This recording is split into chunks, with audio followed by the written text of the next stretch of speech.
The red-eye flight from Dallas to Seattle hummed softly, the engines droning like a lullaby through the quiet cabin. Most passengers had drifted off, their faces washed in the dim amber light overhead. In seat 10C, a man leaned against the window, his worn cap pulled low over his brow. His hands, calloused and scarred, rested atop a duffel bag that had seen better days. His name was Daniel Harlow, 38, a janitor at the local airbase, and a single dad. To most, he looked like just another tired traveler. Work boots, faded jeans, and a jacket that had long lost its shine. But beneath that calm exterior lay something no one on board could have guessed. The flight had been smooth until the turbulence started. A few bumps at first, then the kind that rattled coffee cups and made passengers glance nervously at one another. The seatbelt sign chimed on. "Ladies and gentlemen," came the calm voice of the captain, "we're experiencing a little turbulence as we pass over Montana. Nothing to worry about. Please remain seated." The passengers murmured, trying to relax. But Daniel didn't move. His eyes stayed half closed, as if he were resting. But his fingers began to drum lightly against the duffel bag, a habit he hadn't been able to shake since Afghanistan. The plane jolted again, harder this time. A woman screamed, luggage rattled in the overhead bins, then silence except for the low hiss of the air system. Suddenly, the intercom crackled again, but this time the captain's voice carried an edge. "If there are any trained pilots or military personnel on board, please press your call button immediately." Heads turned. A man in a business suit laughed nervously. "That's not something you hear every day," he muttered. Daniel opened one eye. His heartbeat slowed, not from fear but from focus. He hadn't been called Major Harlow in nearly 7 years, not since the day he'd hung up his flight suit for good. His daughter had been 8 then, crying on the porch as he walked away from everything that reminded her of war. He told himself he was done with flying, done with danger, done with the life that took his wife when her helicopter went down over the desert. But the captain's voice came again, sharper, desperate now. "If anyone here has combat or flight experience, please, we need assistance in the cockpit." Daniel's hand hesitated over the call button. Then a flight attendant stumbled down the aisle, her face pale. "Please," she said breathlessly, "is anyone here a pilot? The captain, the first officer? They're both unconscious. Oxygen issue in the cockpit." Gasps erupted around him. A woman began to cry. Daniel stood slowly, removing his cap. "I can fly it," he said quietly, every head turned toward him. The attendant blinked, startled by his calm tone. "Sir, have you flown a commercial jet before?" "Not this model," he replied, already unbuckling his seatbelt. "But I've flown heavier." The attendant hesitated. His clothes said janitor, but his eyes, steady, sharp, gray as steel. "Hold another story. Follow me," she said finally. As Daniel moved down the aisle, whispers followed. "He's a janitor. What's he gonna do? God help us." He ignored them all. His body remembered the rhythm of emergencies, the balance between chaos and control. Each step toward the cock, it was like stepping backward through time. Inside, the sight hit him like a punch. Both pilots slumped forward, their oxygen masks dangling uselessly. The air smelled faintly metallic, the cabin pressure flickering between normal and low. Daniel grabbed the first officer's headset, checked the gauges, then reached for the yoke. "Cabin pressure's stable now," he muttered. "We're at 31,000 feet, descending slowly. Engines are good." The flight attendant hovered behind him, trembling. "Sir, do you really know what you're doing?" He glanced back with the faintest of smiles.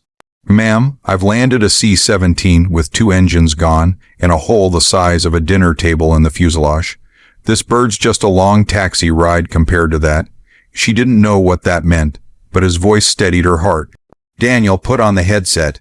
"Seattle Tower, this is Flight 229. We've got a medical emergency. Both pilots down. I'm taking control. Need vectors and approach clearance." There was a pause, then a crackle. "Flight 229, identify yourself. Major Daniel Harlow, U.S. Air Force retired." The tower controller's voice softened instantly. "Roger that, Major. We've got you. Keep her steady. You're cleared for emergency descent." The cabin behind him trembled with fear and hope as he steadied the aircraft.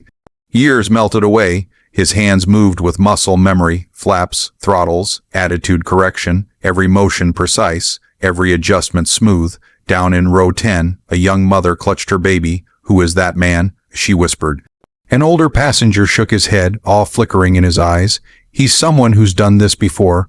The turbulence worsened as the jet entered storm clouds. Lightning flashed across the cockpit windows. The plane shook violently. "Seattle Tower, this is 229, she's fighting me. Turbulence severe. Copy that, Major. You're doing great. Hold your altitude. You're coming in over the Cascades." Rain streaked across the windshield. The instruments flickered. Daniel's grip tightened. The left engine coughed once, then again. "Engine 2's losing pressure." He muttered, "Not today." He adjusted the throttle manually, coaxing life back into it like a stubborn animal. The altimeter dropped 29,000, 27,000, 24,000 feet. The passengers could feel the descent. Some prayed quietly. Others stared at the seat back in front of them, their lives flashing in silence. Daniel's mind drifted briefly to his daughter, Emily. 17 now, waiting for him at home, probably asleep, unaware her father was back in the sky for the first time since her mother's crash. He felt her small voice echo in his memory. "Promise me you'll never fly again, Daddy." "I know, sweetheart," he whispered under his breath. "But I can't let these people fall." The storm began to thin. The runway lights of Seattle glimmered faintly in the distance. "Seattle Tower, Flight 229, visual contact with runway."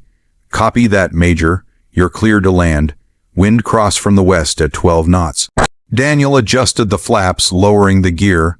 The aircraft shuddered but obeyed. He could almost feel the heartbeat of the machine syncing with his own. At 50,000 feet, the turbulence hit again.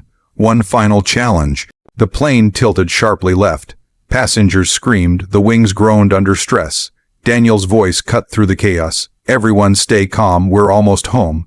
He fought the yoke, his arms straining. Sweat rolled down his temple, then, slowly, the nose leveled, runway in sight, 200 feet, 100. The wheels kissed the tarmac in a burst of sparks, then bounced once before gripping hard. The cabin erupted in cheers as the plane roared down the runway and slowed to a halt. Daniel exhaled slowly, setting the brakes. The cockpit fell silent except for the rain tapping against the glass. "Seattle Tower," he said softly, voice trembling now. "Flight 229 is on the ground. Everyone's safe." There was a pause, then the controller's voice came through, thick with emotion. "Outstanding work, Major. Welcome home." Daniel leaned back, his eyes closing for the first time in hours. When the paramedics rushed in minutes later, the first thing they saw wasn't a pilot, but a tired man in worn clothes, sitting quietly, hands folded, like he'd just finished mopping a floor. The passengers filed out, many stopping to look at him. Some whispered thank you. One little boy saluted. Daniel smiled faintly and stood, stretching his back. As he walked toward the gate, a young flight attendant caught up with him. "Sir, I looked up your name. You were a decorated combat pilot." He shrugged. "A long time ago. But why were you sitting in economy? I mean, you could have." He cut her off gently. "I'm just a janitor now. My daughter likes to see me home for breakfast." She blinked, unsure how to reply. He pulled his cap back on, gave her a nod, and walked into the night rain. Just another tired man heading home. And as the lights of the airport shimmered behind him, he whispered to himself, "One last flight. That's enough."